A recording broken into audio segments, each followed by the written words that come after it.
Ladies and gentlemen, welcome to Lakota East High School, home of the Hawks Nest, here with the Lakota Thunder Hawks facing off against the Oak Hill Highlanders. I'm Dave Royce here with my partner Ken Yablonsky. We're looking for a good game tonight. The weather's great, the crowd's here, and the boys are starting to line up, Ken. Dave, beautiful day for football. Falls in the air for once. We've been waiting for this. About 60 degrees, overcast, light drizzle starting to fall. And this is beautiful football weather. Everybody's ready for this game. Highlanders come in with a 0-6 record, and the Hawks 3-3. Yep, the rain's starting to just start there. Coach Haynes got his jacket on, ready for the weather. The boys don't seem too worried about it.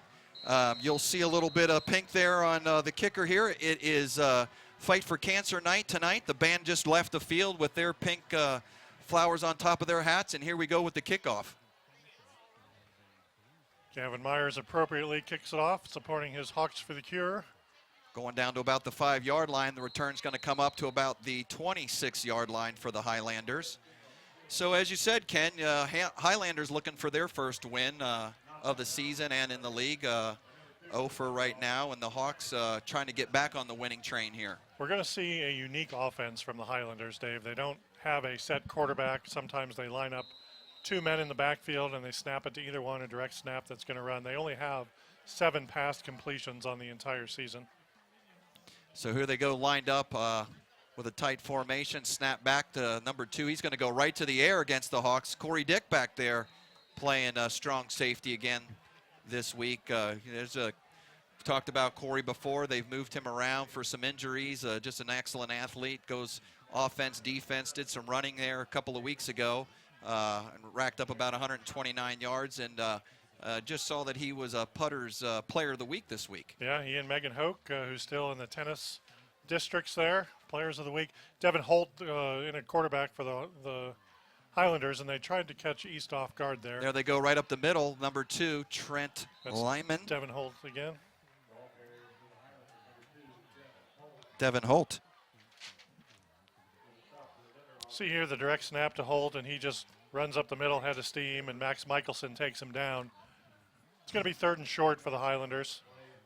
Had that on the east side, so you're correct, Ken. That's Devin Holt, number 2, and he busted that right up the middle for about 8 yards, so it looks like 3rd and 2. Highlanders pretty unique. Aaron Frick calls the plays, but then sometimes they snap directly to Holt, and I don't know if he got it there. Yep, there goes Holt trying to go forward for about 2 yards. It'll be interesting where the spot is. I don't see anybody waving any hands for the chain gang to move down, and looks like it's going to be 4th and inches. No measurement. Maybe we are going to get one here after all. We're going to get our first look at our chain gang there. Mr. Matt Opp wearing his pink shorts for the Cure. Absolutely. All out here with the pink. Saw some fans, saw some parents wearing the Hawks Cure shirts, and like I said, it's all for a good cause. Some of the players wearing those, and definitely Gavin, as you pointed out on the kickoff. So it looks like they got that first down by the tip of the ball, and the Highlanders are happy. Very special game for Gavin Myers, our kicker. He's dedicated his entire season, this season and last season, to kick for the Cure with every extra point and field goal he makes. Money being donated to cancer research. And Gavin, as you said, has those hot pink socks on tonight, so we hope to see a lot of him. So that means we're doing a lot of scoring. So there goes Holt again around the right-hand side. Not a whole lot going there. And doesn't look like he picks up but about a yard on that carry. We're going to see a heavy dose of Devin Holt, obviously, especially with the weather here. They don't pass a lot anyways. The conditions aren't very conducive. Holt does have 54 attempts on the season. He is their 3rd leading rusher. Aaron Frick, number 8, and Will Young also runs for the Highlanders. And like we said, they don't pass the ball too many times. They rely on the run. So there's Holt and Frick both in the backfield. It looks like that was a snap to Frick that time, and he handed it off. David Parton with the carry for the Highlanders, and he doesn't get much room. Here we're going to see a replay of that. There goes 8-7 right there, and he goes off to the right-hand side. Looks like Katona, number 44, comes up with the tackle, and it looks like he had some help. So Highlanders, you don't know who they're going to snap it to.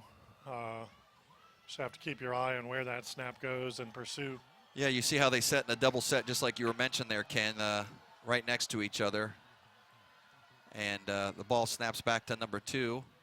He does a quick slant to number 7 there.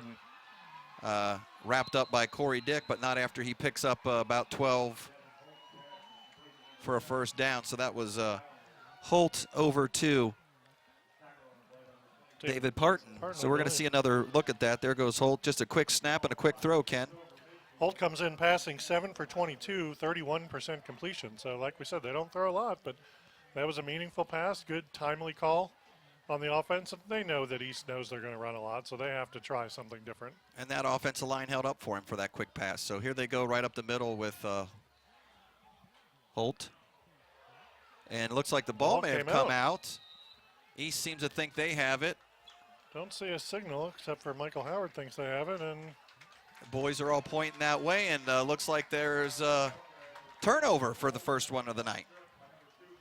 Here we'll see if we can catch this on the replay, Ken. Goes up in the middle there. Looks like it's a big stack up, and they're just pulling, and yep, there it goes. It coughs out. And looks like number 3 for the Thunderhawks, Jordan Smith. Play through the whistle. The whistle didn't blow, so you got to keep going live. So big turnover for the Hawks, exactly what the Highlanders didn't want to see happen, and they'll start off at their own 40-yard line. Krzyzewski back to pass for the Hawks. He gets flushed out, throws it over here to Charlie Kendrick, little high, and that'll be incomplete. So surprising, Dave, we've seen 2 pass attempts from both these teams that I don't think either one of us expected to see that. No, I thought we were going to see a heavy dose of running tonight from both teams. Just like you said, they do that double stack quarterback in the back from the Highlanders, and they've thrown the ball a few times. And East, an option team that likes to run most of the night, comes out first play with a pass. Little chess match going on here. Try and do what they don't expect you to do. So Mark back under center there. Here comes the pitch out to number 20. I think that's Thornhill. And he breaks the tackle. He's going to go 25-10. Touchdown, Hawks. Beautiful run. Josh Thornhill. Thornhill it was, number 20. Comes with the pitch on the right-hand side, breaks a tackle, and he sees nothing but the end zone. Great second-tier blocking here. We're going to see his offensive line block downfield for him. There's the fake up the middle, pitch to Thornhill, makes a good cut there, breaks a tackle, and then he sees nothing but green in the goal line here. 24 tries to catch up with him, but not till he's about 3 yards in the end zone. Couldn't see who made that key block there, but going to watch that again here. Looks like Charlie Kindrich and number 14. Looks like Jack Hartman blocking downfield. Kevin Cornell as well, 58. 58 downfield there on the run as well, and that puts the Hawks up 7-0 early, taking a turnover and taking advantage of it. Yeah, they got a break there by Oak Hills fumbling the ball, and they kept on playing. That's what the spark they needed here. Oak Hills struggles moving the ball, so if you can get out early, take that lead early, you're going to be in great shape. Now the Hawks can do what they want to do. Run the ball, run the ball, run the ball, ball control, keep time of possession. Always nice to get that first touchdown quick and under your belt. And like we said, the weather started out really nice. We got a little bit of sprinkle when we started. Who knows what's coming, but it's always to be better on the upside of the score when weather is playing into a factor. So, but there's Gavin teeing it up for the kickoff here. As we mentioned there, you can see some of the other guys with the pink socks supporting the cure, and he's got his on, and like you said, he's dedicated a lot to this cause, so we hope to see him a lot tonight, because that means we're doing a lot of scoring. So Gavin will kick off again, 8:50 left in the first quarter. it's a nice kick. Looks like he's going to be inside the 5, down to about the 2-yard line, where the Highlanders will bring it back. He's got some running room on the left-hand side. He's turning on the burners. He broke one tackle. Looks like Corey Dick caught up with him there about the 37-yard line, but I see some yellow on the field. Going to be a hold on the Highlanders there, so it's going to go 10 yards from the spot of the foul. Wow, just what they didn't need, Ken. You know, a decent kick down to about the 2-yard line. He found some space here on the left-hand side and broke it open. had that ball up to about the 37-yard line. We're going to see another look at it here. There he goes. That's Devin Holt. He seems to do it all. Devin Holt, the quarterback there, or one of. He had a great run. Must have been a couple flags there. The one I saw was about the 25. So as the referee said, a block in the back, half the distance. That's going to push the Highlanders all the way back to about the 8-yard line. So just when they thought they had good field position, their backs up to the goal line there. And looks like maybe a broken play. Holt's going to try to do something with it and can't Hawks find are much. all over that. Did not fool the Hawks one bit. Adam Hundemer breaks through their line, grabs Holt, and then got some help from Michael Howard. Yeah, Michael Howard and Hundemer right there on the play. Like you said, weren't confused at all. Troy Reisner in position And, as well. That's going to be about a loss of 2 yards, going to make it 2nd and 12.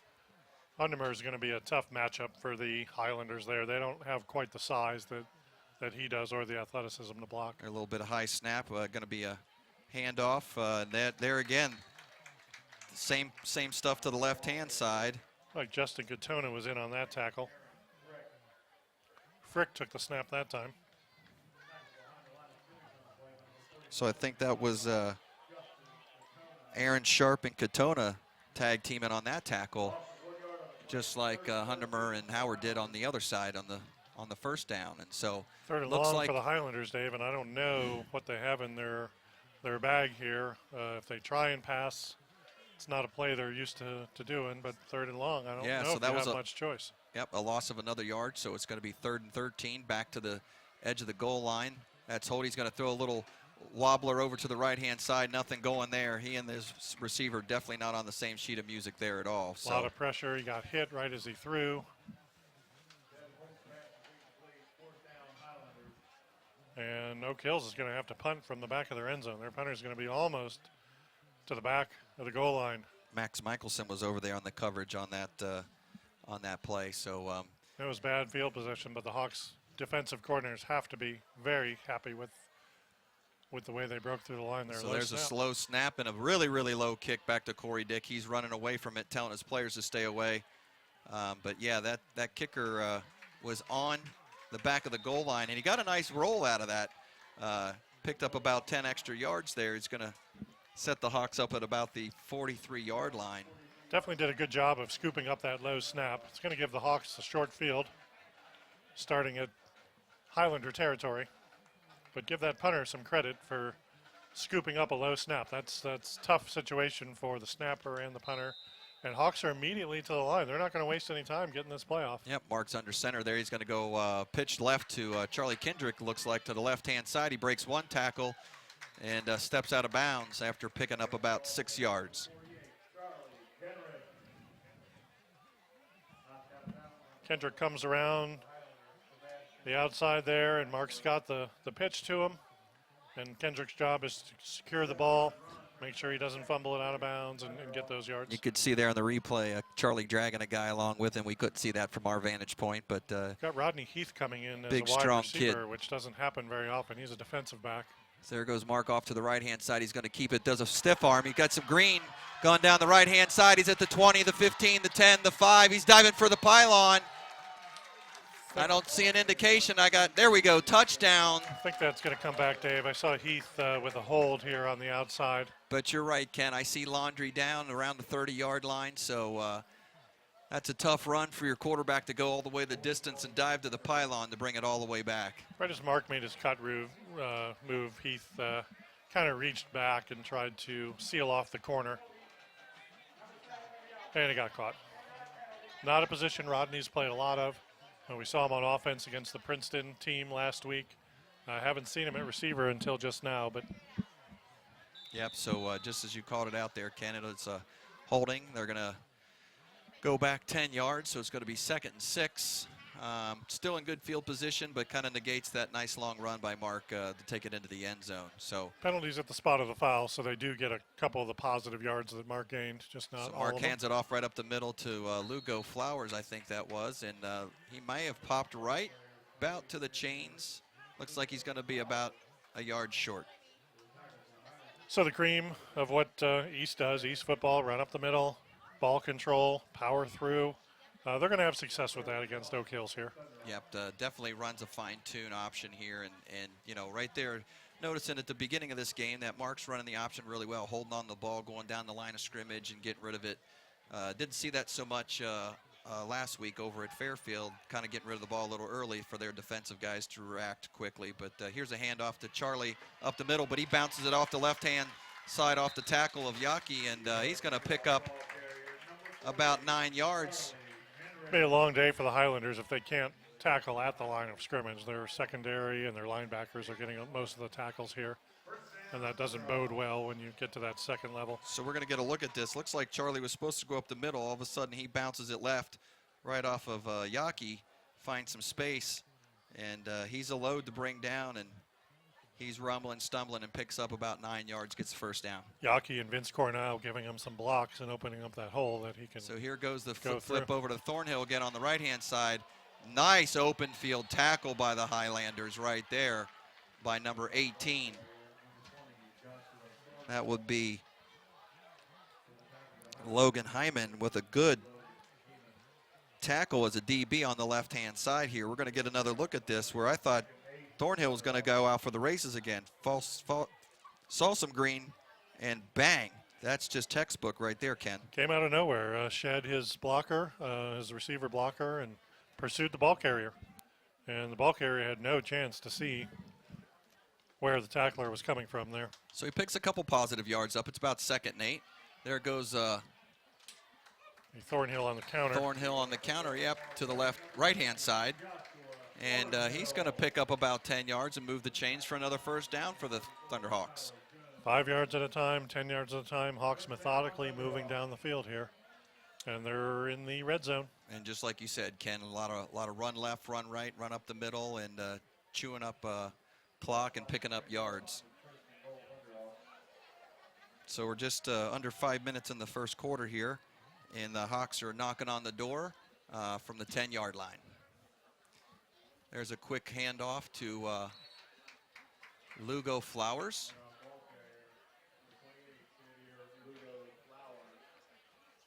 Flowers off right tackle, and he's enough to pick up about 8. It's going to be 2nd and goal. I'm sorry, 4 yards, 6 yards. 2nd and goal here for the Hawks. And I would imagine they're going to run up the middle here. One of their 3 handoffs that. So normal set right here. Mark gets up under center. Thornhill in motion. There's the counter to Charlie. And he's just going to bust his way right through the goal line for a touchdown. Beautiful blocking up front by the Hawks. Great blocking by the offensive line. Yes, Ken, a little shout out to the O-line there, pushing that defense. We're going to get a good look at it right here. Big number 72 and 56 Yaki, and there's a 63 pushing his way out too. And then Charlie Kendricks does the rest. Just Adam Crehan and Yaki and BK had a block there as well from his tight end position. Yep. Really good job by the offensive line, and Gavin takes the point after and puts it through as he normally does, and that's going to bring us to a 14-0 with 3:53 left in the first quarter, and this is exactly what the Hawks needed, and definitely not what the Highlanders want to have on the road. 2 scores early first quarter, didn't have trouble moving the ball against the Highlanders, got into that second tier of defenders that had to make the tackle, great blocking up front. Makes the running back's job quite easy when you have that outstanding blocking up front. There's a good picture of Charlie. He just punched that ball through to the end zone. And as the kicking team gets set up. Like you said, the more we can see Gavin Myers today, the more points the Hawks are going to have. And Oak Hills has to find some way to move down the field. They've really struggled against their opponents. Yeah, Ken, and season. you know that first series they started moving the ball well. They threw it, as you said, twice, very untypical of them, and we're heading down and had the turnover. And then this last series, they got a good kickoff return by their quarterback, and penalties hurt them and pushed them way back. And then 2 negative yardage plays, and their punters against the back of the end zone trying to kick it out of there. So things aren't rolling real well for them. Oak Hills with their 6 losses this year. Last week, West beat them 35-0. Hamilton beat them 31-21. Mason beat them 35-7. Coleraine beat them 45-14. So they've struggled against the GMC. They played a close game against Simon Kenton, only losing by 3, and they opened up against East Central, who's typically a Indiana powerhouse there. That makes for a long season for the head coach over there, Kyle Prosser. We saw him a few times here pacing up and down the sideline, so he cannot be happy. But so Gavin puts it into the end zone for a touchback, and the Highlanders will start at their own 20-yard line. Hawks defense doing its job. They've contained nice up front with the quarterbacks.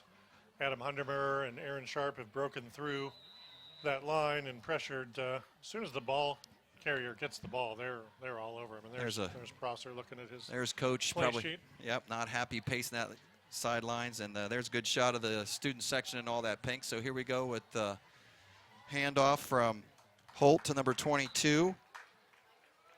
Kybron Johnson. Looks like Kybron Johnson there with the run. Get some positive yardage. It's only his 6th carry on the season, Dave. According to my stat sheet, he has 5 carries for negative 10 yards. So he picked up 2 positive ones right there, Ken. So that's going to set the Highlanders up for 2nd and 8 from their own 22-yard line. And so they got it all packed in there with a single setback to Holt, and he's going to take it by himself and just go right into the teeth of that defense and not find a whole lot of running room. Highlanders are going to be content with just positive yard, positive yard, positive yard. They know they don't have that big play capability, so they need to just get a yard or 2 at a time and move the ball forward. Yep, even if they can just get a first down or 2 and try to flip this field for themselves, put the Thunderhawks back on their side of the 50-yard line, which they haven't seen yet tonight. That's a victory in and of itself. So, like you said, they moved the ball nicely in that first possession. It was just unfortunate they had the turnover there. Looks like we got some confusion at the line for the Highlanders. They got their double set quarterbacks back there, Holt and Frick. And looks like Holt will get it. There's that quick snap again at the slant, and that's not happening right now. Try to get Kybron Johnson the ball again on a quick slant. Had a lot of great jerseys over there. Looked like number 44 was over there for the Hawks. That's Katona, and number 11, Max Michelson, were both over there on the coverage, and that's going to be a tough catch on that slant with those guys covering that territory. So back deep for the punt, and he'll get it off. Got a little bit of air underneath it. Corey comes up, calls a fair catch, and that's going to put the Hawks again on this side of the 50 at about the 48-yard line. That's where they started the last series, and they moved the ball quickly down the field. So Hawks have to be really pleased with how their defense is containing, how their offense has moved the ball relatively mistake-free, save that hold that we had on the outside there. So yeah, barely a 6-8-yard punt. The Hawks will take that. Corey gets up underneath it, calls a fair catch, and eliminates that bounce and roll. So Hawks are going to start off in good field position once again. There goes Mark off to the left-hand side, pitches it out to Charlie Kendrick. He's going down the left, breaks one tackle. He's got the sideline, steps out after about a pickup of 18, 19 yards. Mark does a good job knowing whether he's going to pitch it or keep it. He's been making the good decision here. He has, Ken. You're going to see it here again. Mark goes right to where the guy goes to reach for him, throws it out to Charlie, breaks one tackle right there at the 42, goes all the way down just inside the 30, and takes a nice step out after a good long gain. Krzyzewski's job is to look and see what the outside linebacker, Matthew Hodges, is going to do when he goes to that side. If Hodges comes at him, he's going to pitch. If Hodges goes out, he's going to keep and run.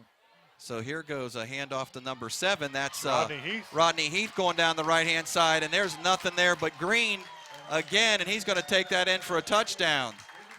So Coach Haynes throwing a little wrinkle in there, throwing Rodney Heath in again on the left-hand side this time. We've seen him in a couple different positions. He's been playing corner all year. He gives that spark offensively that can make a big play and a quick run. There was a good shot of the student section all in the pink, but here we're going to see it again. Mark just hands that off to Heath, and that's just flat-out speed right there, Ken. Very nice block from his receiver on this side. I couldn't quite see who it is, but Heath has the tools to make a nice run there, and that's going to be partially blocked. Looks like something broke through there on the PAT, and somebody got a hand up and knocked Gavin's kick down. That's a rarity, as we were saying earlier. There's a picture of Heath after the touchdown run, 29-yard gamp down the right-hand side. after Charlie's 19-yard run to set them up there. So that's going to bring the Hawks to 20-0 with 1:52 left in the first. So we'll see what happens with that blocked PAT. Here's going to be another look of Rodney's touchdown, Ken. Comes from his wide receiver position around the end and gets the handoff from Mark, and he is relatively untouched. I think that was Charlie Kendrick with the block over there. So Charlie gives him the first 19 yards and then throws a great block, frees up Rodney for a touchdown. Heath has fun out there in the offensive positions. I think he's been itching to get in there offensively. He knows that he can get some good runs in, and definitely has a smile on his face. Looks like he's really enjoying that opportunity. So here we go with another dose of Gavin. Just like we said, we like to see that. We like to see him. Boys are just waiting for the setup here for the referees to get everything set. That missed extra point most likely won't come into play here with such a big lead and the way the tone of the game's going. But I think that was just a missed tackle. It wasn't a missed kick. Just somebody broke through and got their hand up on it. So kickers never hate for that to happen because they like to get those PATs perfect. So here goes Gavin with another kickoff. He's going to put that 2 yards inside the end zone for a touchback. You know, the Highlanders had a nice run back before it was called back for their block in the back. So it's nice to see that they don't have the chance to. Yeah, that's 2 in a row. Gavin's put it into the end zone for touchbacks where the Highlanders will start off at their own 20-yard line. Minute 52 left in the quarter.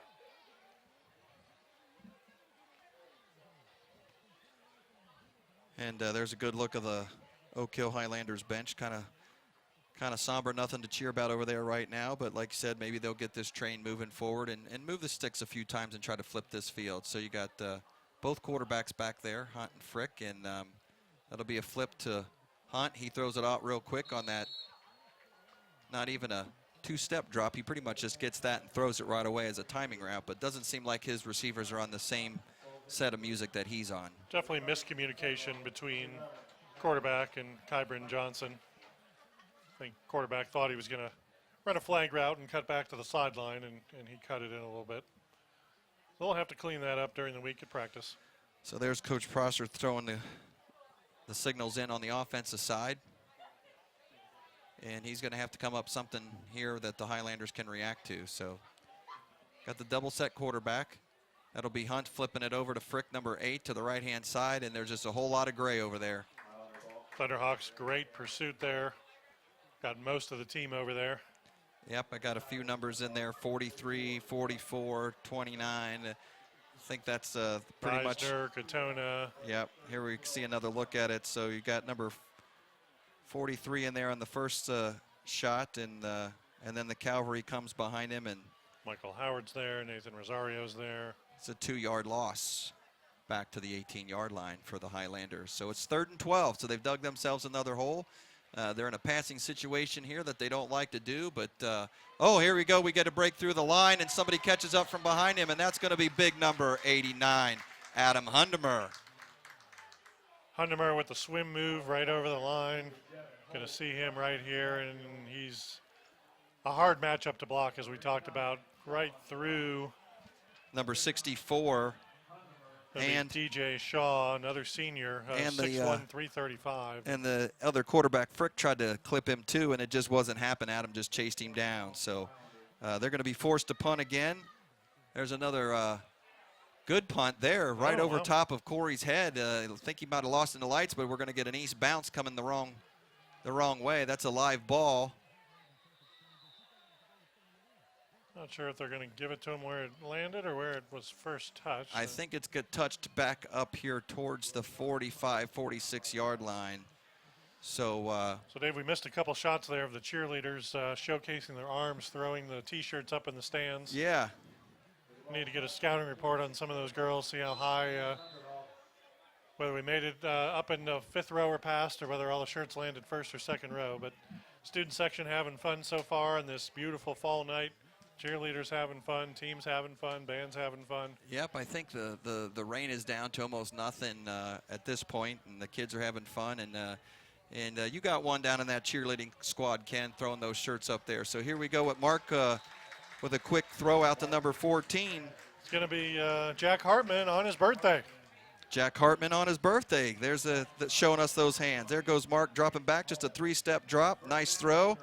And he does a spin move and moves those chains and picks up about 13 yards. I know he was excited to have a catch today. We were down talking to his parents pregame, Dave, and yes, they did say it was his birthday, and nice to see him get a catch right here at the end of the first quarter. So that's going to be the Thunderhawks 20 and the Oak Hill Highlanders 0 at the end of 1 here at the Hawks Nest. Westchester has grown from seeds first sown by farmers and tradespeople, drawn here by the beauty of the land and the promise of opportunity. Westchester provided these early settlers with the chance to thrive and prosper. They built homes, schools, businesses, and with it, they built a sense of community. Today, Westchester is more sophisticated and polished, ideally situated with highway access, exceptional schools, beautiful neighborhoods, and welcoming neighbors. It may not be a small town anymore, but neighborhood block parties, school programs, thriving businesses, and community events remind us that Westchester is our hometown. Westchester welcomes everyone. I see the potential this township has for me. The heart of our community lives inside the people who are making their best life in one of America's best places to live. I have spent my entire life living in Westchester. It means less about having a house and more about feeling at home. Whether you're a small business or Fortune 500 company, Westchester rolls out the red carpet to every business. Westchester is what it is on purpose, a place of promise and opportunity, a place where families grow and businesses prosper. Proactive, collaborative, enthusiastic, welcoming.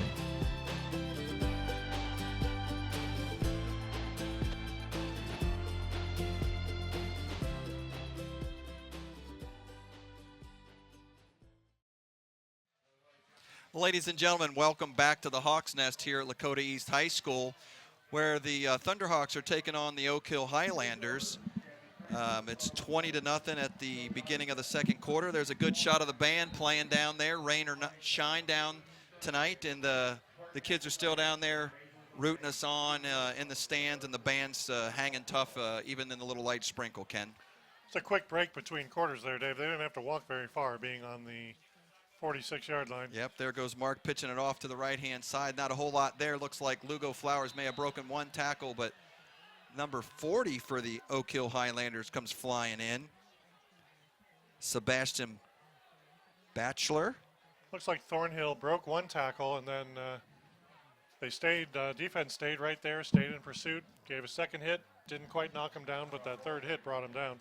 Very nice defense by the Highlanders. Yeah, number 40 there. Goes 6 foot 230, so he's a load coming at you. That gives Hawks second and long. That's their first long situation of the day. Mark under center. He's going to go left-hand side, pitch out to Charlie Kendrick. He's got some running room. He breaks one. Going down the left-hand side, skips another one, takes a hit. Looks like he's going to be about down to the 21-yard line. First Beautiful down. run by Kendrick.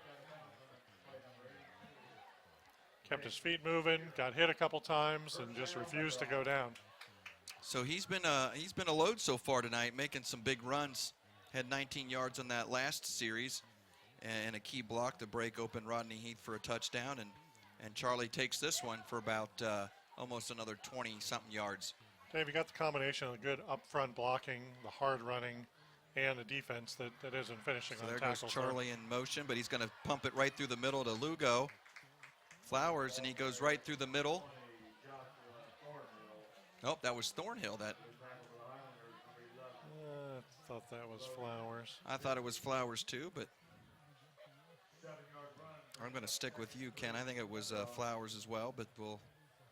When you could run off those big bodies there up front, when those big bodies are handling the defensive line, you're easily going to get 3 or 4 yards at a time, and then you're going to break through a little more. Right, so he picks up 7. It's going to be 2nd and 3 from the 15-yard line. Mark's under center. He flips it out. There goes Thornhill on the right-hand side. Charlie's over there with a big block. Breaks him 3. And I think he just scampered right into the corner right in front of the pylon on the right-hand side. So there again, Charlie Kendrick with a big run, gets the Hawks set up and key block and breaks open Thornhill this time. Thornhill getting the credit for the touchdowns, but that Hawk offensive line is what's dominating this running game right now. Yeah, domination in the trenches right now, Ken. You're right, in the offensive line, and then good blocking on the outside twice now. So there goes the PAT straight up through. Nobody breaks through this time. So four Gavin scores gets for the another one. Hawks. Hawks are, this is how they mapped it out beginning.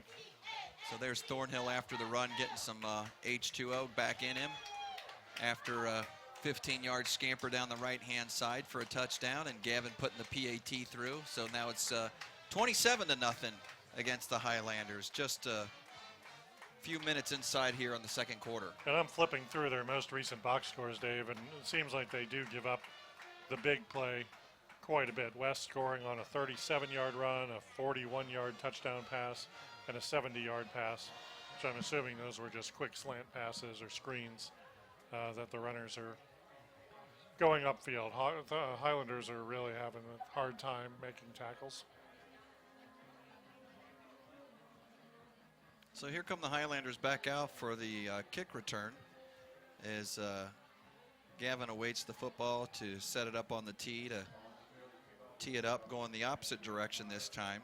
Can he go 3 for 3? I don't know which way the wind. I don't see any wind out there according to the flagpole, so we'll see if he can make it out of the end zone. One more time. There's a shot at the Oak Hills bleachers on the other side. Not a lot of people made the trek from the west side, Dave. Nope, not a lot of West Siders coming out here, and of course, being one myself from that side of town, they tend to think this is a long drive, but my mother-in-law says you need a passport to come out to Liberty Township. yeah, I hear the same with my friends wanting to come out this way. But yeah, there's some faithful fans over there following the team out. Good for them, coming out, cheering on their Highlanders. There's a short kick by Gavin, so nope, he's not going to do 3 in a row here, Ken. He's going to get picked up around the 12-yard line and brought straight up the middle. Swarm tackle by the Thunderhawks there. That return by was number 22, Kybron Johnson. So our student section here with their newly grabbed T-shirts, their Hawks for the Cure T-shirts that were thrown up in the stands there.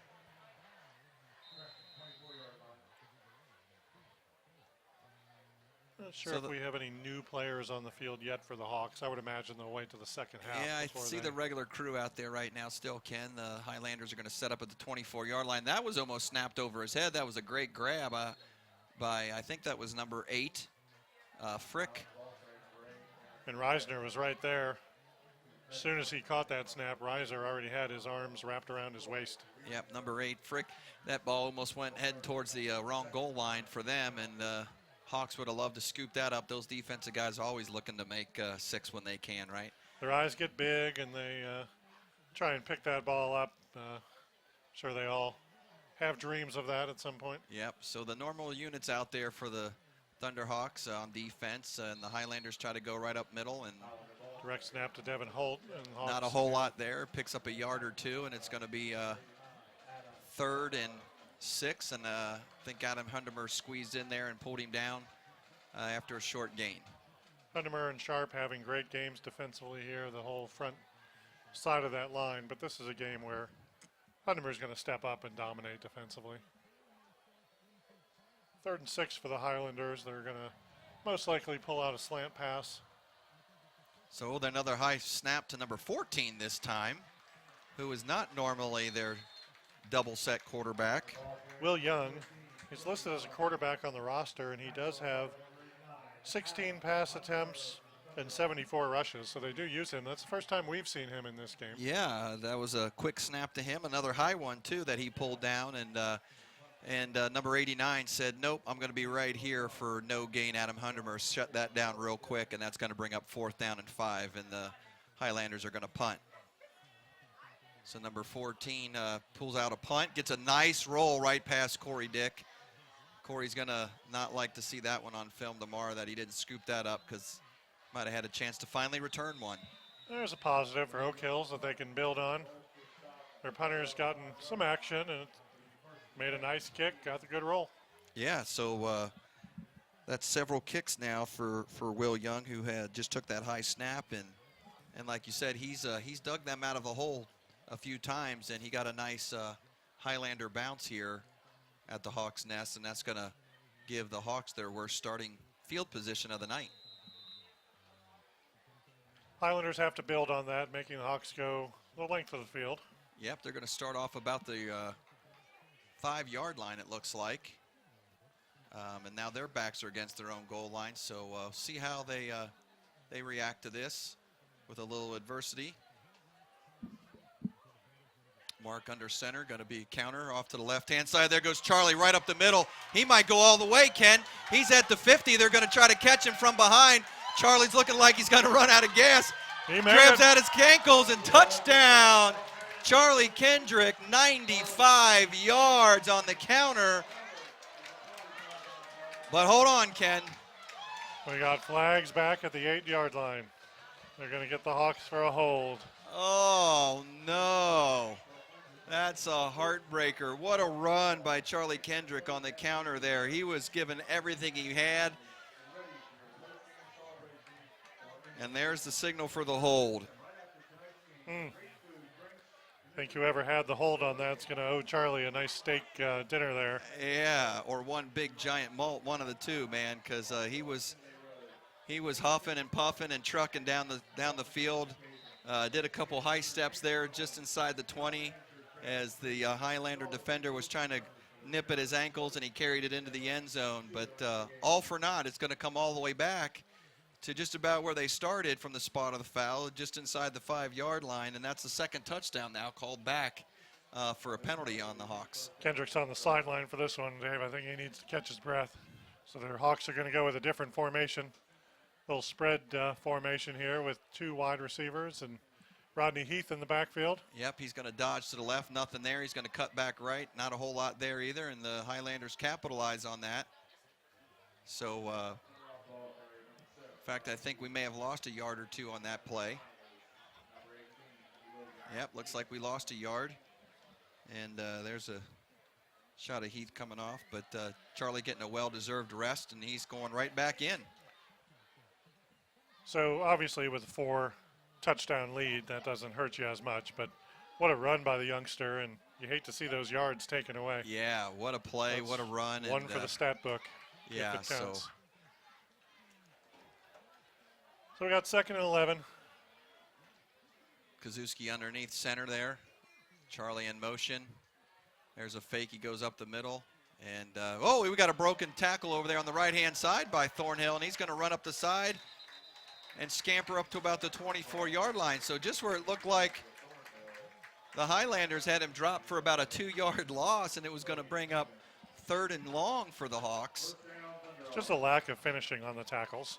And that's just got to drive the Coach Prosser there just crazy when he's getting set up for a loss and putting the Hawks back to the wall. I know you and I let our guard down. We thought the play was over, and then you see Thornhill run for a few more yards. Yeah, he spun out there and spun out around the 6 and then brought it up to about the 24-yard line. So here goes a long pitch over to Charlie. He's going to dive forward to the 35-yard line, and that looks like it should be enough for a first down. Good for a 10-yard gain there. Not quite the 95 that I ran before, but good enough to move the chains. Looks like a light rain is starting to fall again, I believe. Yep, I see some umbrellas coming open in front of us here, and shouldn't affect the Hawks too much, like we said, with their option offense. They don't throw too much, a lot of running, and we've seen a big dose of that. I see Rodney Heath back in there, split wide left. Thornhill and Kendrick deep with Lugo Flowers. And boom, there's a quick handoff to Lugo, and big number 48 for the Highlanders stood up and took that on right now. One of the first times 42, that the Highlanders Matthew Martin. One of the first times the Highlanders have stuffed the Hawks at the line. Yeah. So, Matthew Martin there broke through our offensive line and was just waiting for Lugo Flowers and stood him up right now, right at the line of scrimmage. Rodney Heath in there again, seeing quite a bit of action. He's going to go wide right. So other than Rodney, the normal offensive set out there. With Thornhill and Kendrick off to the right. Looks like Mark's going to drop back to throw over to Lugo Flowers. He gets it up in the flat and picks up a nice first down. A little creative play by the Hawks there. It's a play that we haven't seen quite too much, but it's a design screen play to Flowers. Krzyzewski kept the ball off to his side and made it look like the ball was handed off. As we said, the Hawks don't throw much, and looks like Coach Haynes is figuring out what exactly Mark can do with the ball, throwing it and playing to his strengths, those short, quick passes. They need to get some of those in their repertoire for when they play their upcoming opponents. Yep, there's a pitch out to the right-hand side to Rodney Thornhill. Looks like he's going to break another tackle onto the right. And, there's a late flag. It's usually where you see a face mask or a hit after the play. Right, I'm thinking a late hit or something. So he picked up about 6 yards, so we'll see what they're going to say here, brother.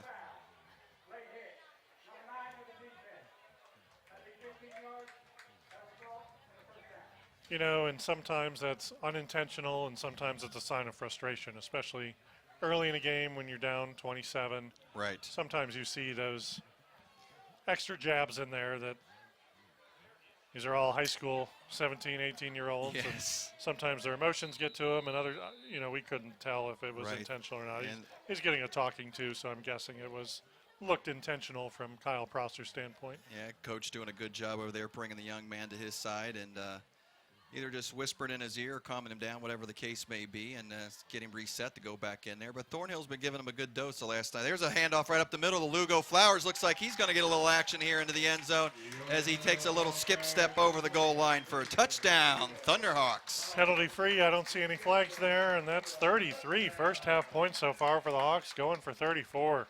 So the Hawks recover after the penalty that brought the 95-yard touchdown back from Charlie Kendrick, and they work their way up the field and bust one open after the late hit penalty, and Lugo scampers in for about 20-something yards for a touchdown. So there goes Matt with the extra point. See a smile on Coach 2.0's face there. Little Haynes, Yes. Jared Haynes, coordinating the offense today, and he's got a big old smile on his face. So these young sophomore running backs getting some good action, getting some good yardage, getting touchdowns, and that's got to feel good after being on the losing side the last few weeks for the Thunderhawks. So it's interesting what they will do in the second half. Right now, you start sophomores in the backfield. Be interesting to see who else we have that might go in there. So there's the young guys talking about that scamper and that skip step into the end zone for a touchdown, and setting them up, like you said, 34 points here in the first half with 4:30 left before halftime. You got to be pretty happy if you're a Thunderhawk, and Coach Haynes has got to be thinking about what he's going to say here at halftime and what he's going to do in the second half, like you said, with maybe some kids who don't get to see the field every day. So per OHSA rules, a 30-point lead warrants a running clock in the second half of football. So when the players come out of the locker room, unless Oak Hill scores touchdown here on their possession, there will be running clock that will just stop on change of possessions, but it will run through incompletions and penalties and out of bounds. So we may be looking at a quicker second half than normal. So we get set up as Gavin Myers sets the ball. He did not get in the end zone the last time, so we'll see if that was a set play or if Gavin's going to try to punch this one through. Like you said, don't see a whole lot of wind out there, so going this opposite direction as he kicks off after this one. That's a nice deep kick. Looks like it's about down inside the 9, so there must be a little bit of wind swirling up there, but there's some running room on the left-hand side for Frick, number 8. He's spinning, going all the way up over the 40-yard line, looks about the 43-yard line, so not a bad run back, and that might be the spark that the Highlanders need to get going here, down 34-0. That's been a positive part of their game. They've run a couple kicks back. One was called back. They had a nice run called back for a block in the back. But their runs off special teams have been their big play so far. Right. Yeah, not a bad kick there for Gavin inside the 10-yard line. There must be some wind whirling up there going north to south. Doesn't seem to be getting the distance. But, yeah, good run back there by the Highlanders, and that's been a positive part of their their game so far. So here goes number 2, Holt, running off to the left-hand side till he got suddenly met. Justin Katona driving him to the ground on his tackle. That was Corey Dick. Dick coming up from the strong safety position. Corey says, hello, welcome to the Hawks' nest. Like you said earlier, Corey's the kid who's played a little bit in the backfield and much on defense this year due to injuries. Very versatile player. Good at pursuit. Yep. Understands the game very well. Big, strong athlete that he is, and you saw it on that hit. So here goes Holt taking the snap, trying to just run it straight up the middle to try to get that first down. And looks like he may have just got enough with forward progress right to the 45-yard line. And the Nathan Rosario up on the tackle as well as Michael Howard, but refs gave him that first down on that. So forward progress, first down at the 45-yard line for the Highlanders. Highlanders looking confident, moving down the field. They're in Hawks territory. Yep, this will be the first time, I think, for the evening so far, Ken, that they've crossed the 50-yard line. There's a high snap to Holt. He's going to take it off the left-hand side, just start running behind guys and try to get as much as he can. He picks up about 5 yards right to the 40-yard line. Nathan Rosario again on the tackle. He's had a couple tackles here in this first half. Sophomore listed as a defensive back. Looks like they have him as outside linebacker. Yeah, so things are rolling for the Highlanders here, Ken, with 2:49 and counting. And got the normal set in there for the Thunderhawks defense. No one's come out, so this isn't the B team. So they're making this right here on the A team, and a big breakthrough up the middle for number 2, Holt again. And that's going to move the chains. And that's the confidence the Highlanders need. They're going to be going in the locker room. They know they're down. They Right. need to come in there with something positive, So, whether it's positive yards or a score. But they're moving the ball, and it's not going to be as doom and gloom when they get to that locker so room. Corey Dick has to step up from the strong safety position again to make that tackle after about a 12-yard pickup, which is going to give the Highlanders a first down at the 33-yard line. So they're moving the ball. There's a quick snap to Frick. He kind of fakes a handoff, and there comes that swarming offense or defense coming in on the Highlander offense. Hawks are not getting fooled by which player is getting snapped to. Highlanders haven't really broken through on one of those yet. So it looks like we had some change of personnel. It looks like Coach did sneak a few guys in there on the defensive line on us on that last set, Ken. I saw number 65 coming off the field, Bryce Buntgarter, defensive lineman, isn't a normal everyday guy there. And I think Coach said we need to put a quick stop to this before half. And Frick again fielding the high snap. Center's not making it easy on the Highlander quarterback / running backs. The snaps have been high, and it costs the Highlanders a step every time they catch one of those high snaps. so Aaron Sharp steps in and makes that quick stop. And there's 2 straight plays with 0 yardage gain after that 12-yard run. So Coach pulled out the backup defensive lineman, put the boys back in there, and they shut them down two plays in a row.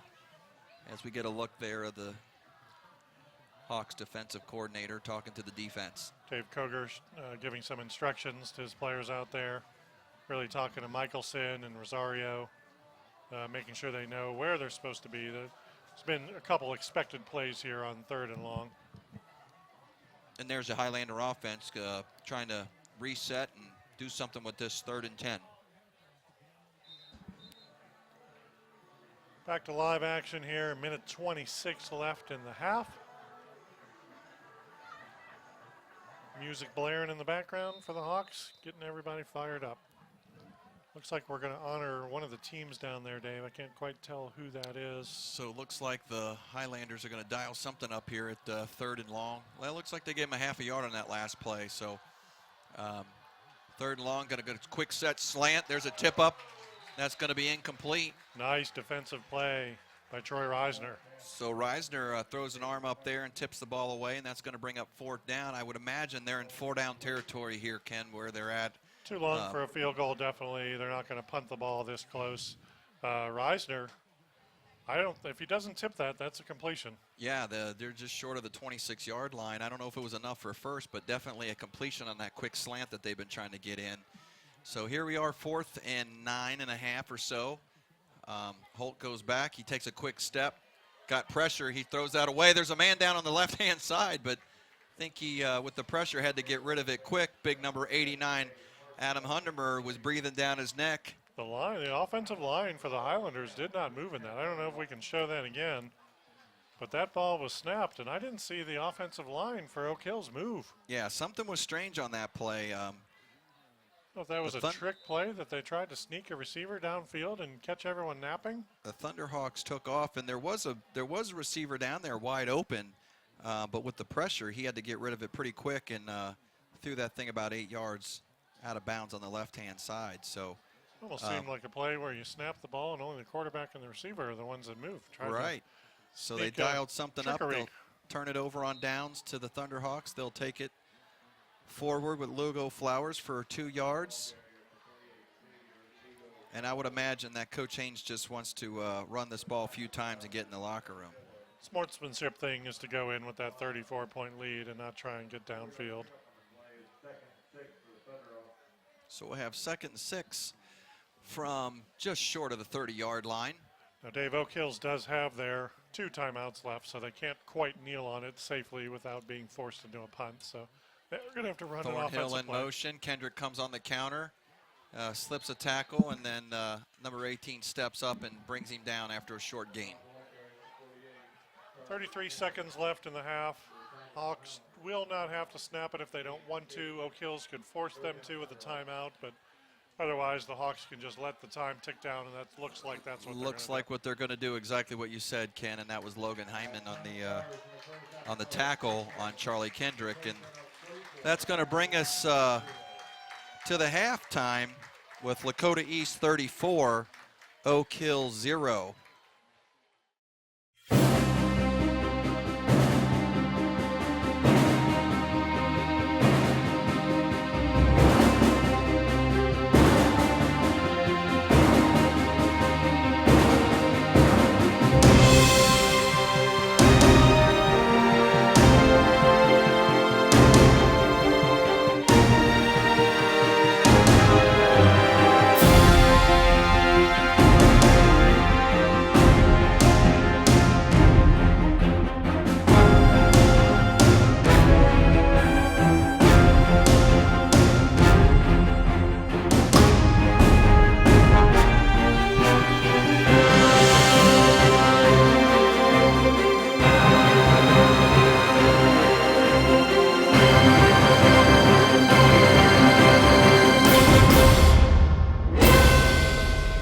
Every hero wears a cape. Plan and practice your escape.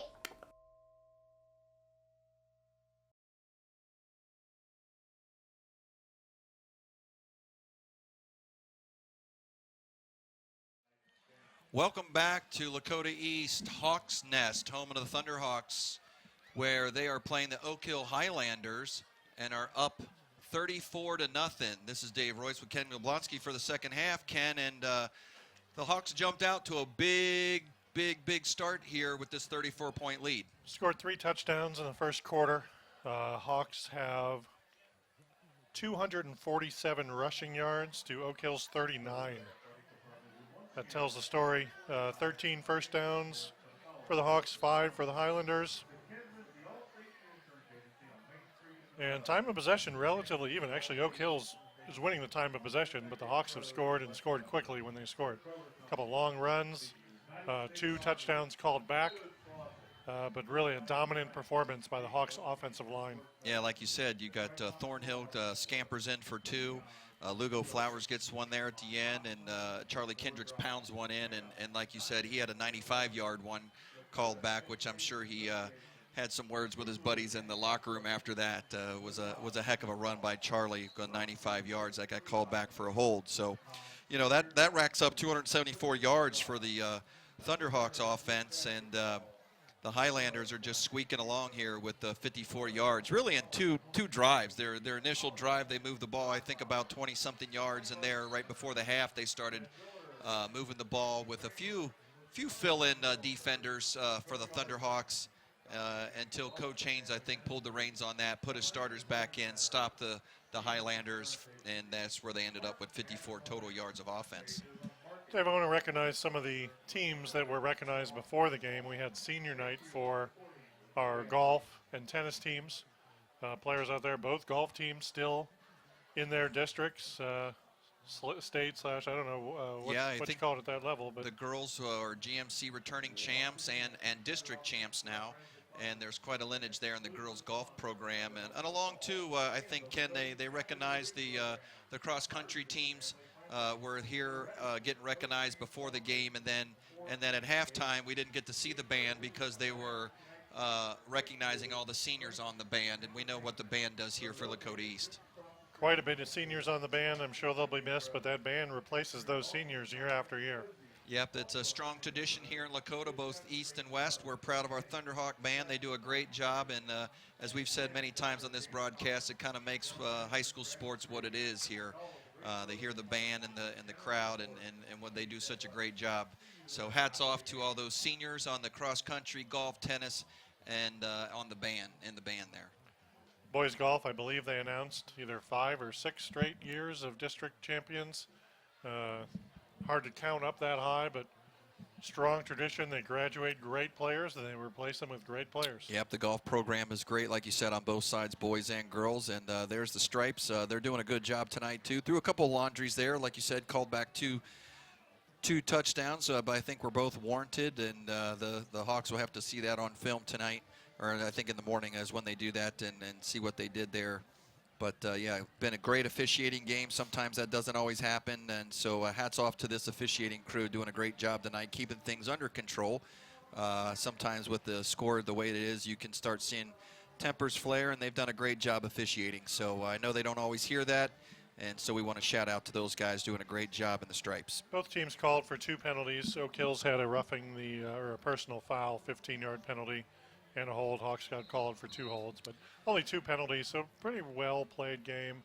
We are going to have a running clock here to start the second half with the Hawks' 30-plus lead. So there's a good shot of Coach Haynes going up and down the sidelines, checking things out. It doesn't quite still seem like he's going to crack a smile yet, up 34. Still a lot of football to play, but the Hawks definitely under control. Like you said, going to be a running clock now here in the second half. And since the Hawks deferred, I think they're going to get the ball here in the second half. Dave, I went down and talked to the cheerleaders at halftime, and there you see a shot of them.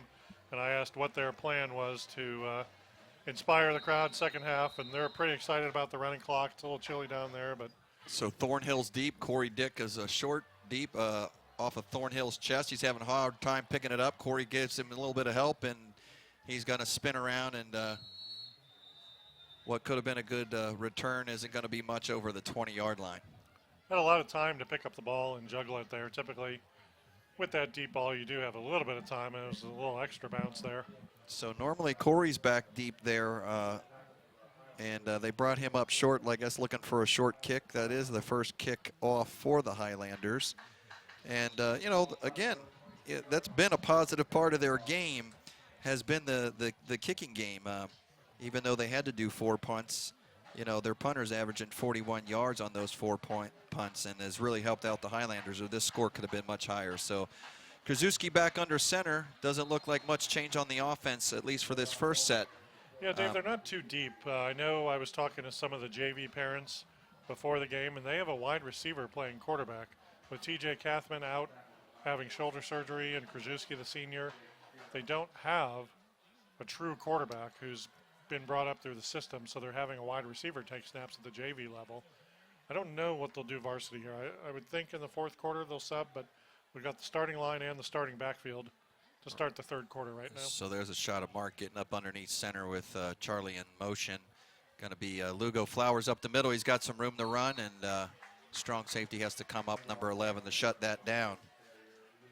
We've talked about that a few times. Logan Vickery on the tackle there. You typically don't want your secondary to have the majority of your tackles, but right now the Oak Hills defensive line is not wrapping anybody up at the line of scrimmage. Nope, the Hawks are pretty much pouncing through that line, getting into the secondary easily and getting 6, 7, 8 yards at will almost every carry. So, see the big line there with Evan Yaki and number 7. Davin Green, Vince Cornell. There's a handoff to Thornhill, not much. He's trying to break a couple tackles, but the Highlanders are going to swarm. Yep, big Devin Green was there, number 72. We got a shot of him right before. There's Devin right there, and Yaki. Shout out to those offensive linemen, too, that don't get a whole lot of recognition in the trenches there, but they're doing a heck of a job today.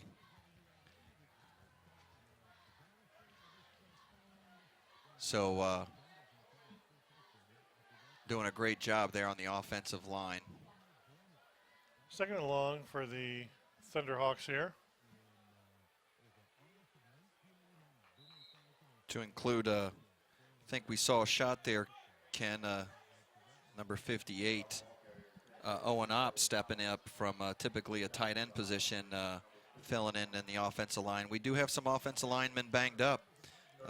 Williams and Robertson are both beat up tonight. And so here we go with a replay, just a quick handoff up the middle to Lugo. Ops in there, left tackle. He's wearing the 58 jersey. He's been wearing a different jersey each game, and we didn't know quite who that 58 was. We announced him earlier. So there's a quick throw from Mark over to Heath, and that almost got picked off there, Ken. That ball was jumping around, again, playing to Mark's strength, a quick 3-step drop throw, and Rodney couldn't pull that down, and luckily knocked it away for it to be an interception. So here's a first for the Thunderhawks today. They're going to bring out Fernando Rivera to punt. Hawks did not have to punt in the first half, scoring on each of their 5 possessions. 5 of their 6, I should say. So there's Fernando set up, ready for the snap from Corey Dick. There he gets a nice punt. Nice and high. Going to take a Highlander bounce coming backwards, though, towards the looks like around the 35-yard line. Beautiful hang time on that punt from Fernando Rivera. Allows his defense to get down under it. So, Ken, yeah, that was a great pickup during the halftime there. Finding Matt Opp there filling in at number 58 in the offensive line. And well, I was out there, too, and we were wondering about what the wind situation is. And I know our camera guys are up there on top of the press box, and it's swirling up there. So anything going right to left hits that wind up there and swirls around. And Fernando didn't do a bad job with that punt, even though that wind's swirling up there. So it doesn't look like that out on the field, but as we were watching Gavin on his kickoffs, wondering why they were coming up short, well, the guys up top doing the cameras, which we shout out to them too. Thanks a lot, guys. They're getting some wind up there, they tell me, at halftime. So battling conditions. You love that in a cameraman. So the Highlanders are set up. There's their double quarterback situation. Number 8, Fick will take it. It's going to hand off to number 7, David Parton. And Parton's had a few carries today. He hasn't really broken free. Most of the handoffs have come to him on the inside, and he's been pretty much tackled right away as soon as he gets the ball. Yeah, that was a short gain, maybe about a yard and a half. It's going to bring up about 3rd and 8.5, almost 9 yards for the Highlanders. Again, forcing them into something they don't really like to do, and that's throw the ball. They've repeatedly put themselves in this position, and it has, I don't know if they have any 3rd down conversions right now, but. So there's a quick snap to Hart, and he's doesn't see anything he likes. He's just going to take off running. Looks like he's going to get past the chains. He's going down the left-hand side. It's going to have to be Corey Dick to make the stop, and he does about the 28-yard line. Nice run by Devin Holt on the outside. So Holt gets that snap. What we've seen in the past is a quick slant or a quick out. And, boy, he just didn't like anything he saw, but saw a lot of green on the left-hand side.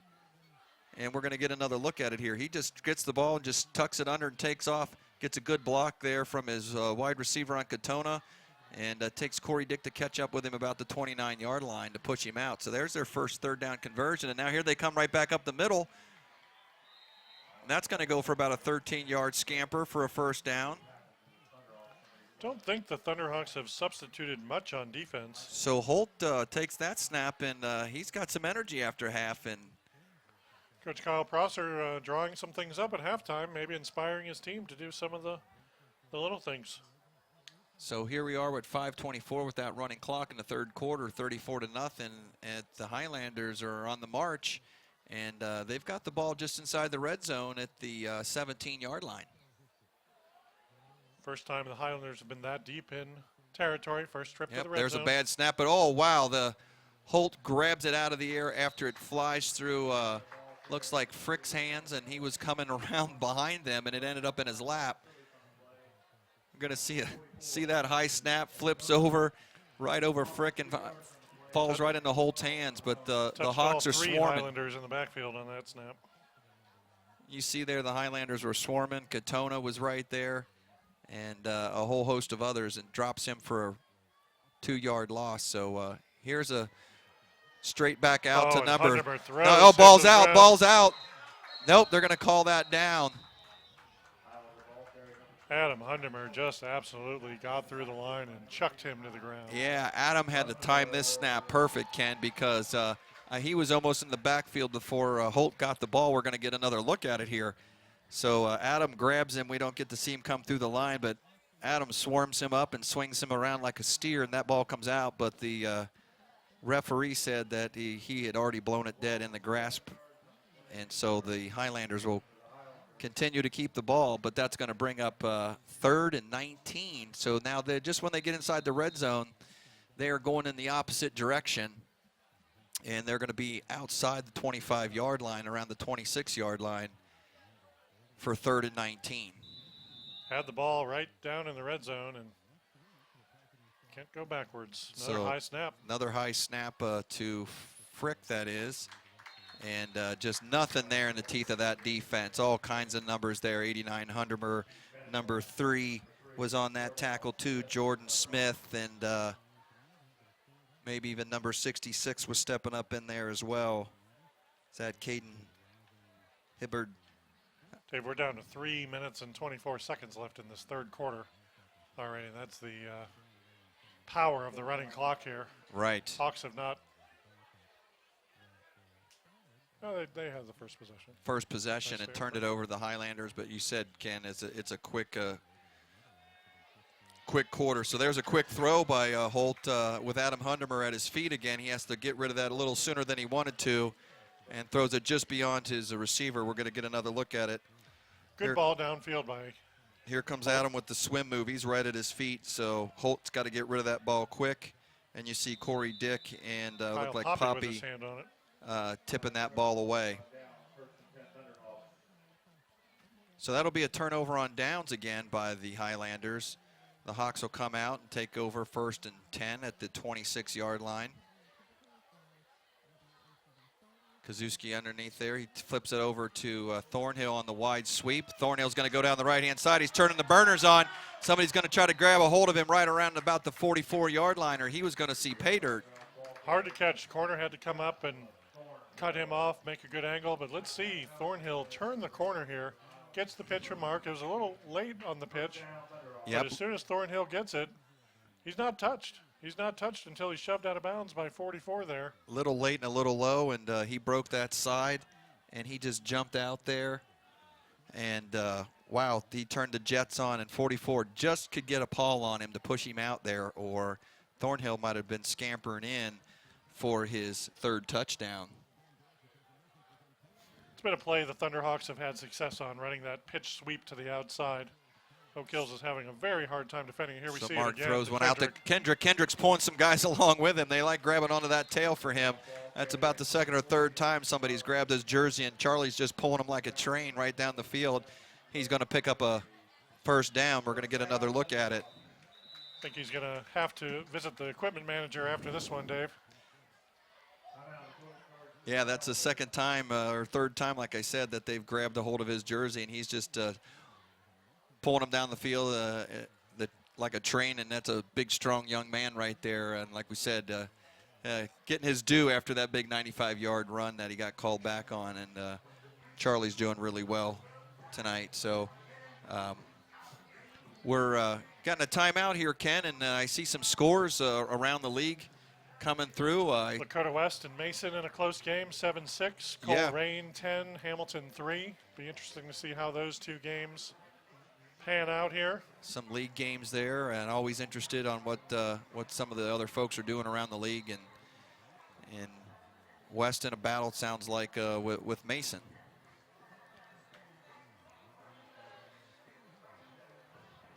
So Oak Hill's taking a timeout here to talk about things. Yeah, and probably put a hold to that running clock a little bit, slowing the Thunderhawks down, getting a breath. So back to live action here with Mark underneath. Gives it to Charlie right up the middle. Charlie decks and dodges and goes straight forward. Kenrich has been hard to take down. He had 74 yards in the first half. Of course, 169, but 95 of those called back. Yeah. And he has just continued to run hard the entire game. Big muscular build, sturdy on his feet, can make a cut move. He's a big kid, like I said. I don't think too many people are taking him down on the first hit. And just a sophomore, so we get a chance to watch this kid run hopefully here for a couple more years and be really successful here at this offense. So here we go. On 2nd and 2, flip out to Thornhill. Got a little confusion there, kind of ran into Charlie. Good tackle by the Highlanders. That's something they have not quite been able to do, but got him down by the foot tackle. Not for sure if he made enough for the first down after the pitch. It looks like he got just beyond the line of scrimmage. So that's going to bring up 3rd and 3rd and 2 or got about a 6-second differential between the play clock and the game clock, so the Hawks will run the last play of the quarter here, most likely, unless, nope, it'll be the last play. Yeah. So Mark gets up underneath center here. Just a straight handoff to Charlie up the middle. Charlie goes banging through there, like we said, strong runner. 4 or 5 yards easy for Charlie right there for a first down, and that should bring us right down to the end of the 3rd quarter. And yep, that's going to be the end of the 3rd quarter with the score 34 Hawks, 0 Highlanders at the end of the 3rd here at the Hawks Nest.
Welcome back to Lakota East, Thunderhawk Nation at the Hawks Nest here, where they're up 34-0 against the Oak Hill Highlanders. Ken, it's been some kind of night. The Hawks jumped up to this 34-point lead in the first half. Had a quick quarter there in the 3rd quarter with the rules of the running clock up over 30, so no scores here, but the Hawks got the ball and looks like they're knocking on the door as they're just getting inside the red zone after the last play. Krasuski's going to pitch out to Kendrick, and he's going to take it on the outside. Good enough for another 8, 9, 10 yards. So Charlie, as we said, is a load, and he goes over the left-hand side and picks up an easy 9 yards. And I see a yellow flag getting thrown up there after the play. So could be another frustration personal foul by Oak Hills potentially. We'll see what the refs have to say. As we were saying here coming out of the half, these guys have done a really good job. You can see here that they're huddling up, getting it right. Like you said earlier, it's still 17, 18-year-old kids. playing with their hearts on their sleeves and high school football Friday night lights, and guys are doing a good job making sure they're keeping it clean and They keeping may it. pick this one up, and it seems like that's potentially what they're talking about, is not calling a penalty for what they thought they saw. Seems like they're walking towards the east way, so maybe that might be on one of the Lakota guys. After a 9-10 yard run, you'd think there wouldn't be much to say right now. Waiting on the call from our referee here.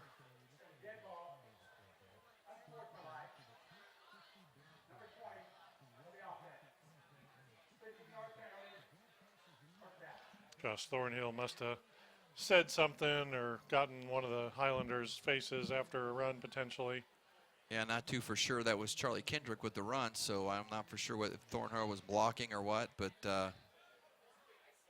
he said or did something, and the refs didn't care for that, so he hurt his team a little bit there, where the ball would have been almost to the 5 yard line, and now it's going to be all the way back to the 20 with 1st and 15. So I think Coach Haynes wants to regroup with his team and make sure that cooler heads are going to prevail.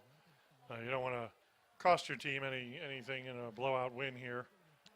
So yeah, Coach Haynes pulling the reins in. There's a shot of Thornhill, and Coach giving him a little talking to, and BK's over there too. BK's going back in.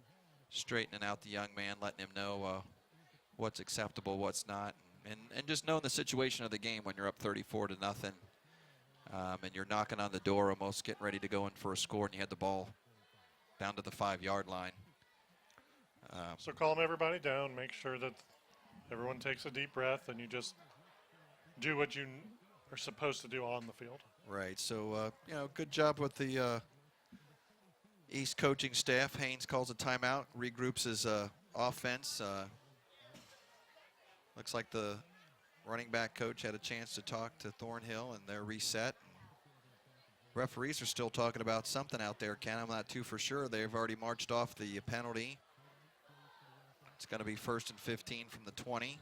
Could be what kind of wing places around the Liberty Township area, potentially. They might be talking about where to go after the game. We can probably help them out with that, but it seemed like they're going to talk to both coaches, let them know what happened here. Coach Haynes seems happy with it. And Coach Prosser's trying to look to see what they're going to tell him. So there was the problem. They're trying to get the timing right, Ken, with the running clock during the penalty and then the timeout. So they're trying to get the clock reset to the right time. So they the extra 26 seconds on the clock, and now everyone's happy, and we're back to football. Yep. So there goes Mark underneath. He hands it off to Lugo Flowers. Oak Hills was ready for that, and all of a sudden East is going in the wrong direction. A couple nice defensive stops. We've got a penalty and then a drive back by the Highlanders, and they've got to be happy with that. This is still East's first team offense. Right. Like we said, nothing scored in the third quarter, even though the Hawks got the ball off out of the halftime.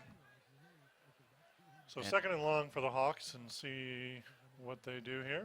So quick pitch to Thornhill on going down the right-hand side on 2nd and 20. We got another penalty And there. he may have picked up 18 or 19 of that, but yeah, Ken, I saw Laundry coming out there after the play as well. So the officials must be hearing things down there, and they want to make sure that there's no fisticuffs or punches thrown or anything like that. Right. They need to make sure that these youngsters know that there isn't going to be a place for that in a game that has a score like this. Right, and like we said, they've been doing a great job, the officiating crew, and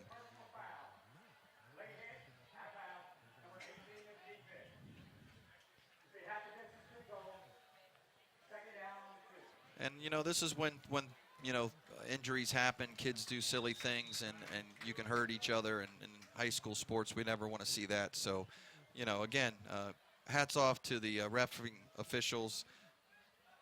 Just doing a great job keeping things under control. Not of only a 2-yard penalty, but it definitely sends the message that you need to send at this point in the game. Absolutely. So he did pick up the first down plus with the penalty, and that's 1st and goal. And they're going to pound it just inside the 1 yard line, and they're going to be about looks like he's marking it about the foot line there. So 3rd and inches. See what the Hawks can strum up here. Pound it up the middle the way their line has played so far today, Dave. I don't think they'll have too much of a problem, but the Highlanders have stepped up a few times on defense to get stops. So there goes Krasuski underneath the center. He just leans forward behind the big O line that we've been bragging about, and he'll pick up the touchdown diving in behind his center and guard. So Mark Krasuski becomes the 5th Thunderhawk to score a touchdown today. So touchdown. It looked like Mark tweaked a little bit there going forward, but I think he'll shake that off as he comes to the sidelines after this hold for Gavin. So that's 6 more for the Hawks. Make it 7, and they've scored 41 on this Friday night at the Hawks' Nest. And Gavin punches that PAT through for 41-0 Lakota East. I know the Hawks came in confident in this game. I don't know if they expected to score 41 points. Mark's wincing a little bit there, but he's a tough kid. He's smiling as he's running off there too. Yeah, he got a little wince, but looks like he's trying to work something out of the ankle there. But that 6 points probably tastes really sweet too. So yeah, Mark. He's a senior quarterback. You know, they started this season with 2 quarterbacks. It's his 4th rushing touchdown of the season, along with 2 passing touchdowns. And they were sharing snaps there, right? Series, he and the sophomore TJ Kathman, who you mentioned earlier, was hurt with a shoulder injury.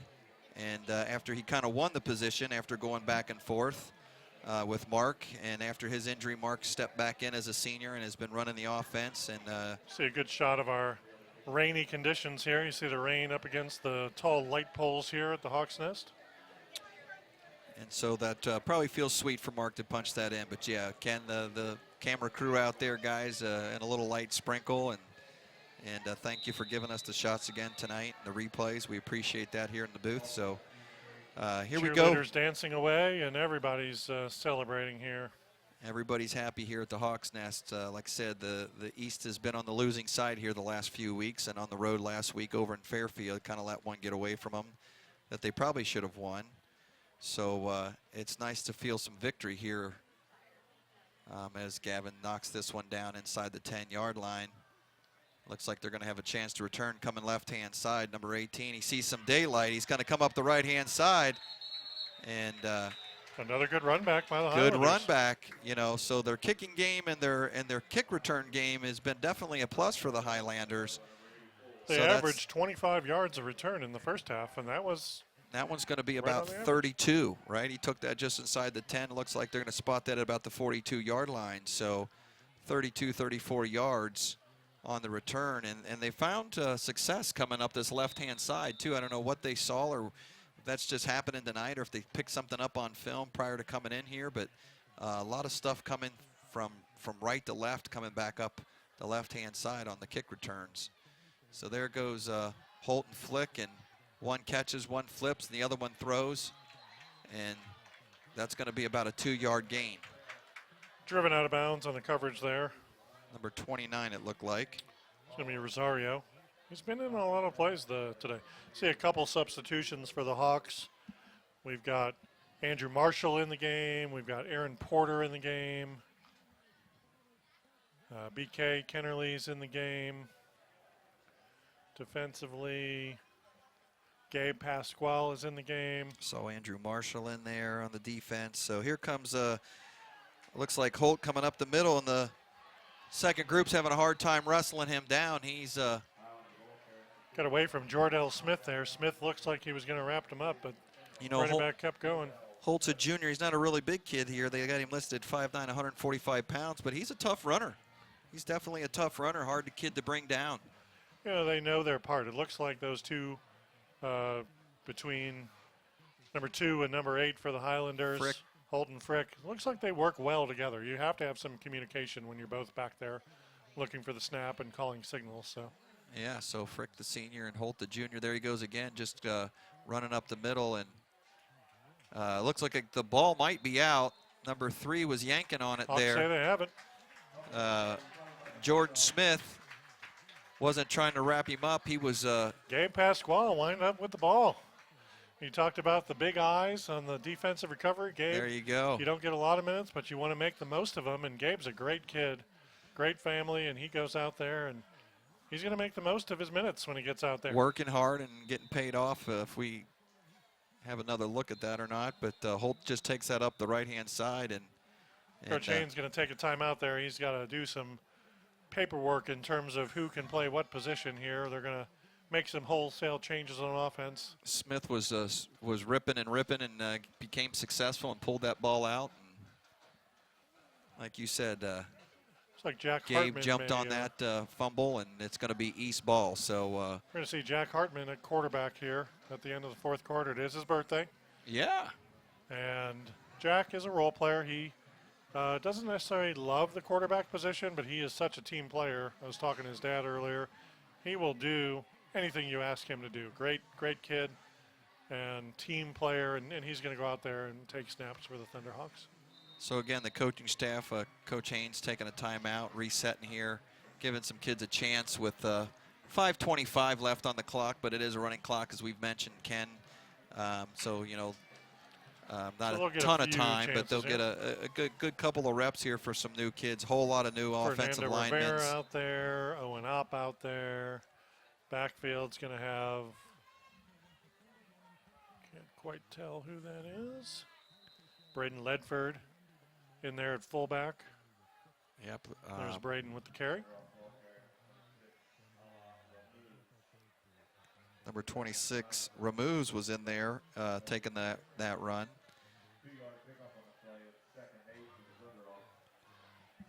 So lots of new faces out there. Chance to shine, chance to make a play, chance to show these varsity coaches that, Sure. yeah, you're using me on Saturday morning, but Friday Night Lights is where I want to be. Yeah, Braden Ledford in the backfield there. And there goes Rivera. number 1, Fernando Rivera, the running back / punter, gets a chance to run the ball. So that's good to see some of these young guys and second string guys getting some chance, getting some snaps, feeling a part of the victory. Like you said, they pound in practice. They come out here and cheer and are always ready to fill in when the starters get hurt or tweak. See John Scott over there at wide receiver. And this is when it starts to pay off for them to get a few snaps in here. So there's a nice pitch out to number 26. Looks like he's going to go up the right-hand side. He's got some running room, and he's not going to go down easy. He's going to go lower his shoulder and take the hit at about the 50-yard line. Saw Ramuz with a nice run. Dave, we actually saw him in week 1 and week 2 in the backfield when the Hawks were battling some injuries. So Yeah. he's not unfamiliar with this territory, but he's a guy that the Hawks can definitely rely on and count on down the road. Yeah, that's a senior running back getting a shot, and he took every bit of that with about a 20-yard scamper up to about the 50-yard line. And like I said, Kenny didn't take the easy way out just to step out of bounds. He went ahead and lowered his shoulder and took on a couple Highlanders. And No, Dave, we're in the penalty box, so we didn't get a replay on that. You and I are not in good graces here. But here's Hartman going to run on the outside. he's going to have a keeper going down the left. He breaks a tackle there.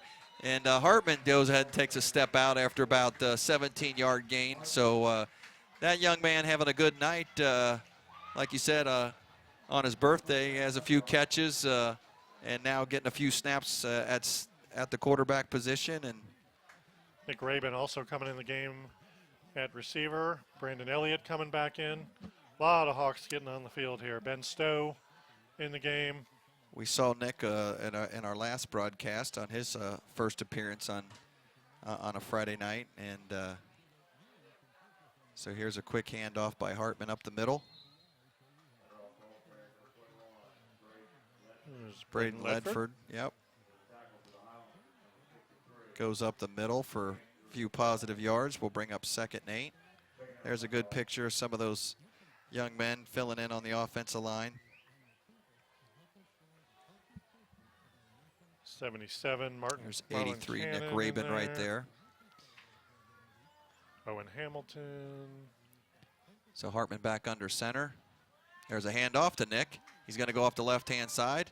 He's going to pick up 8-9 yards, and it looks like he's going to get a Hawk first down. So this Thunderhawk hodgepodge team is moving down the field as well. And this is, you know, the Highlanders A team. I haven't seen Coach Prosser start making any changes on his side yet, giving any kids a second or a chance being down 41-0. So there goes Hartman with a wide pitch out to number 26, and he's shaking and baking and spinning, and he's looking for some daylight, and just ain't gonna find it. Took some time off the clock there, but didn't get positive yards. He probably ran 22 yards left and right, like you said, but I don't think he gained anything. I think that was a short loss, about a 4-yard loss for the Hawks. Michael Cassidy for Oak Hills, 6'6" senior, limping off the field. Looks like he tweaked a ankle somewhere So down in his foot. We actually got under a minute left. Yep, we're actually going to be second. Looks like 16, and it's probably going to be the last snap, potentially, depending on where we are here. Hartman watching the play clock. He's just going to take a knee. They And what a performance by the Thunder. weren't in the victory formation, so I wasn't for sure if they were just going to do one more handoff, but dominant performance by the Hawks line. Game. Their defense played well when they needed to. Oak Hill struggled. Yep. But give the Hawks credit for seeing the opportunity to close it up. So there's your final from the Hawks nest. Yeah, that's, like you said, impressive victory for Lakota East 41 and the Oak Hills Highlanders 0. So this might be our final broadcast, Ken. It's been a pleasure this season. Been a pleasure this season, unless the Hawks can do something and go the distance out into the tournament or something. Again, always a great time here at Lakota East doing these games with you, and hats off to our guys on the cameras and in the trucks giving us the shots and the replays. So that'll be it here from Lakota East, Thunderhawk Nation and the Hawks Nest. Lakota East 41, Oak Hills Highlanders 0.